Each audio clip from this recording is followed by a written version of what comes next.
Khan sir बड़ा ऐलान किया है, कह रहे सबूत हाथ लग गया है। अब 200% जो है एग्जाम कैंसिल हो जाएगा, री एग्जाम हाँ होगा। जी, बिल्कुल री एग्जाम होकर रहेगा। ऐसा क्या सबूत हाथ लगा? कुछ खान सर से बात हुई आपकी? वो जो भी कह रहे हैं सही कह रहे हैं और री एग्जाम होकर रहेगा। बेउर जेल में थी आप? जी बेउर जेल में थे। कितने दिनों तक रही जेल में? 8 दिन। लाठियां चली, जेल भी गई, लेकिन फायदा कुछ कहाँ दिखा? जी बिल्कुल, अभी तो फायदा नहीं दिखा, लेकिन जब तक री एग्जाम नहीं होगा तब तक अभ्यर्थी संघर्ष करते रहेंगे और सरकार को आज न कल झुकना पड़ेगा। चाचा समझते ही नहीं है कि अभ्यर्थी बैठे ही नहीं, उन्हें सुनते ही नहीं है और चाचा को इस बात को मानना चाहिए और सुनना चाहिए, क्योंकि देखिए विधानसभा का चुनाव है, जिस ओर जवानी चलती है उस ओर जमाना चलता है और वो बहरे हो चुके हैं। उनसे बार बार रिक्वेस्ट करेंगे कि इस बार विधानसभा चुनाव में बहुत गलत प्रभाव आपका पड़ेगा, क्योंकि विद्यार्थियों का 2 महीने का संघर्ष है। चाचा तो प्रगति यात्रा पे हैं, क्या क्या प्रगति की है वो देख रहे हैं। हाँ तो करे ना प्रगति यात्रा, कुछ ही दिनों में सारा प्रगति यात्रा निकल जाएगा। आप स्टूडेंट हैं, बीपीएससी स्टूडेंट, या सिर्फ राजनीति कर रही है, छात्र नेता बनी हुई है, ये बताइए। बीपीएससी 17वीं परीक्षा को रद्द करने की मांग को लेकर जो बीपीएससी अभ्यर्थी है, 2 महीने से ऊपर का वक्त बीत चुका है, आंदोलन पे गर्दनी बाग बैठे हुए थे, कई बार लाठियां चली, कई लोग जेल में भी गए। उसी क्रम में जो है खुशबू जी हैं वो भी जेल में जा चुकी हैं। 30 जनवरी को बीपीएससी ऑफिस का घेराव करने पहुंची थी और इन्हें जेल भेज दिया गया। कैसी है खुशबू जी, पहले ये बताइए। बिल्कुल ठीक है। आप कितने दिनों तक रही जेल में? 8 दिन। 8 दिन तक कैसा बीता जेल?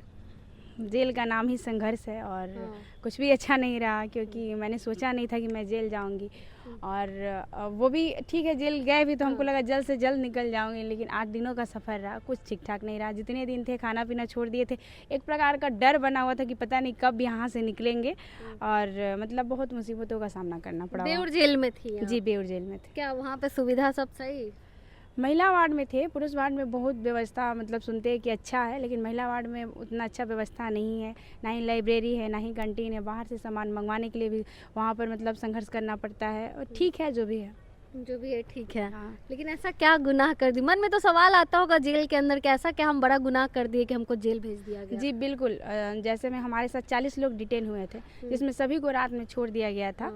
3 लोगों को गिरफ्तारी हुई थी, जिसमें से 2 लड़कियां थी हमारे साथ, तो डिटेन में तो दोनों को रात में ही छोड़ दिया गया और हमने पूछा कि हमें क्यों नहीं छोड़ा जा रहा, तो नहीं आपको तो जेल जाना पड़ेगा। क्यों? मतलब आपको ही क्यों?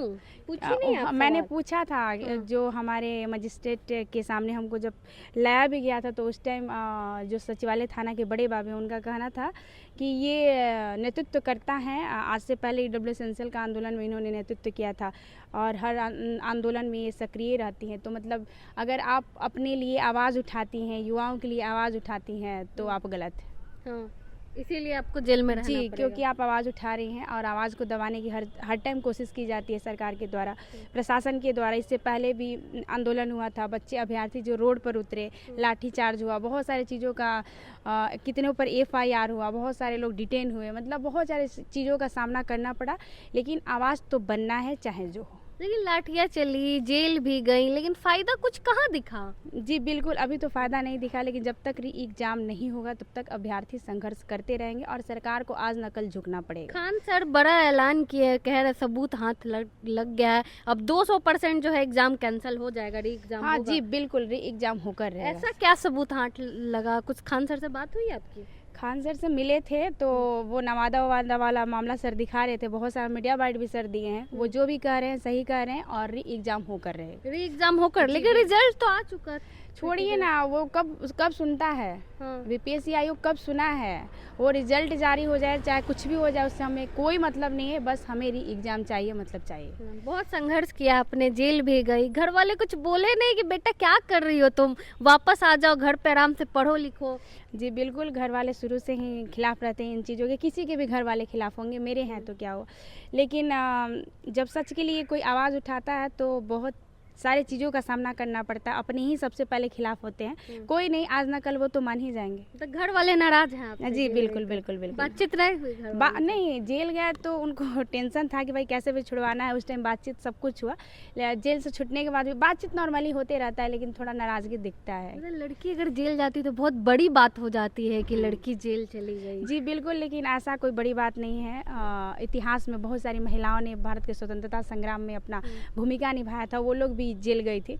तो ये बड़ी बात नहीं है, लेकिन हाँ, आवाज़ उठाना हर महिला को, चाहे महिला हो चाहे पुरुष हो, अपनी आवाज़ को किसी के प्रेशर में आके दबाना नहीं चाहिए, आगे अपनी आवाज़ को बुलंद करनी चाहिए, चाहे जो हो।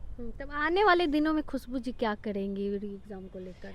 देखिए, धरना प्रदर्शन अभी भी गर्दनी बाग में चल रहा है, अभ्यर्थी कर रहे हैं और हमें लगता है कि ये चलता रहेगा और बहुत जल्द कुछ ना कुछ बड़ा होगा, जो बहुत जल्द बड़ा होगा। पर एक लड़की होके मतलब धरने पे आप वहीं पे दिन रात बैठी रहती हैं, फिर लाठियाँ भी चलती हैं, बीपीएससी ऑफिस का घेराव करने जाते हैं, कितना मुश्किल होता होगा एक लड़की होके इतना कुछ करना आपके लिए? जी, बात तो सही है कि एक लड़की होकर इन चीज़ों का सामना करना। देखिए, स्टार्टिंग में धरना प्रदर्शन में हम वहाँ बैठते थे, कभी कभी जाते थे, हमेशा हम वहाँ कंटिन्यू नहीं रहे, लेकिन जाते हैं, हमेशा जाते हैं कभी ना कभी। अपना भी काम होता है, लेकिन अभ्यर्थी के हित की बात है और कौन क्या कहता है ये सोचकर अगर हम आगे बढ़ेंगे तो फिर कभी आगे नहीं बढ़ पाएंगे, कभी आवाज़ नहीं उठा पाएंगे, उन्हीं चीज़ों में लिपट जाएंगे कि यहाँ मेरे बारे में यहाँ ये चर्चाएं चल रही हैं, वो चर्चाएं चल रही हैं। हम जानते हैं हम सही हैं, हम सही रास्ते पर हैं और सही के लिए आवाज़ उठा रहे, बस मेरे अंदर संतुष्टि होनी चाहिए कि हम सही हैं। आप स्टूडेंट हैं, बीपीएससी स्टूडेंट, या सिर्फ राजनीति कर रही है, छात्र नेता बनी हुई है, ये बताइए? जी, एक अभ्यर्थी भी है, मेरा एडमिट कार्ड कोर्ट में भी जमा है और रहा राजनीति कर रहे हैं, छात्र मतलब छात्र राजनीति। तो इससे पहले भी ईडब्ल्यू एसेंशियल का आंदोलन हुआ, नॉर्मलाइजेशन का आंदोलन हुआ, सभी में हम लीड रोल में रहे हैं। जहाँ तक कि बिहार पुलिस के भी जो आंदोलन हुआ था उसमें मेरा रिजल्ट भी था, मेरा 22 फरवरी को फिजिकल भी है। तो ये कहना जिसको जो लगता है जो कहते रहे, अगर राजनेता बनने से, नेता बनने से री एग्ज़ाम हो जाता है तो आप लोग भी आइए, नेता बनिए और री एग्ज़ाम करवाइए। चुनावी साल है, क्या खुशबू जी भी चुनाव लड़ेंगी? जी बिल्कुल नहीं, अभी इस पर कोई निर्णय नहीं हुआ। इस पे कोई निर्णय नहीं जी बिल्कुल नहीं। अच्छा, नीतीश कुमार की बात कर लेते हैं, बिहार के मुख्यमंत्री हैं, इसी साल चुनाव भी है, उनको लेकर क्या सोचती हैं आप लोग? लगातार कह रही थी कि एक और वो हमसे मिल ले, कह दे तो हम लोग मान जाएंगे कि री एग्जाम नहीं होगा, इस पे क्या बोलेंगे? देखिए, नीतीश जी बहरे हो चुके हैं, 2 महीना से अभ्यर्थी रोड पे बैठे हुए हैं। चाचा समझते ही नहीं है कि अभ्यर्थी नहीं, मतलब उनको लगता है कि अभ्यर्थी बैठे ही नहीं, उन सुनते ही नहीं है, लेकिन वो जेन्युइन अभ्यर्थी हैं जो रोड पर बैठे हुए हैं और चाचा को इस बात को मानना चाहिए और सुनना चाहिए। क्योंकि देखिए, विधानसभा का चुनाव है, जो युवा, देखिए सबसे मतलब युवा जो होता है ना, जिस ओर जवानी चलती है उस ओर जमाना चलता है और वो बहरे हो चुके हैं। उनसे बार बार रिक्वेस्ट करेंगे कि इस बार विधानसभा चुनाव में बहुत गलत प्रभाव आपका पड़ेगा, क्योंकि विद्यार्थियों का 2 महीने का संघर्ष है। अगर आप नहीं मानिएगा तो आप देख लीजिएगा। चाचा तो प्रगति यात्रा पे हैं, क्या क्या प्रगति की है वो देख रहे हैं। हाँ, तो करें ना प्रगति यात्रा, कुछ ही दिनों में सारा प्रगति यात्रा निकल जाएगा। अगर चेतावनी दे रही है नीतीश कुमार को? नहीं, ऐसा नहीं, चेतावनी नहीं दे रहे हैं, लेकिन कह रहे हैं कि चाचा जी मान जाइए और री एग्ज़ाम कैसे भी करवा दीजिए, क्योंकि बिहार की बेटी जेल गई है इस आंदोलन में। आप बेटियों का सम्मान करते हैं, महिलाओं का सम्मान करते हैं और फिर भी आप नहीं सुन रहे हैं। सुन लीजिए, ये मेरा मतलब रिक्वेस्ट है कि हम लोग का कोई मांग नहीं है, बस एक मांग है, री एग्ज़ाम होना है। बस चाचा जी करवा दीजिए, बस इतना ही हम कहना चाहिए। चलिए, चाचा जी करवा दीजिए री एग्जाम। बिहार की बेटी का कहना है, बहुत संघर्ष की है, जब भी लाठियाँ चली हैं आगे खड़ी रही हैं, जेल तक का सफर भी इन्होंने तय कर लिया। बस एक ही मांग है कि री एग्जाम कैसे भी जो है री एग्जाम हो जाए। बाकी आप क्या सोचते हैं पूरे मामले को लेकर, अपनी राय कमेंट बॉक्स में जरूर दें। धन्यवाद।